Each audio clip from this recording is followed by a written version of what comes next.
Un atelier pour fabriquer des marmites norvégiennes en tissu. La marmite norvégienne, ça permet de démarrer la cuisson comme on fait d'habitude.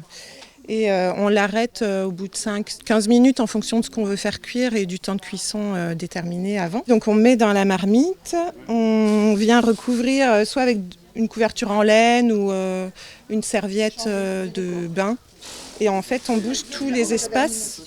Ensuite on met un couvercle qui est isolé aussi et on ferme. Et on s'en va. Et quand on revient, au bout de 2 heures, 3 heures, c'est cuit et c'est encore chaud, prêt à manger. Ça permet d'économiser de l'énergie. En fonction des plats, on peut économiser 70% d'énergie en fait. Et puis quand on s'en va, ça continue à cuire, on n'a pas besoin de surveiller, il n'y a pas de risque.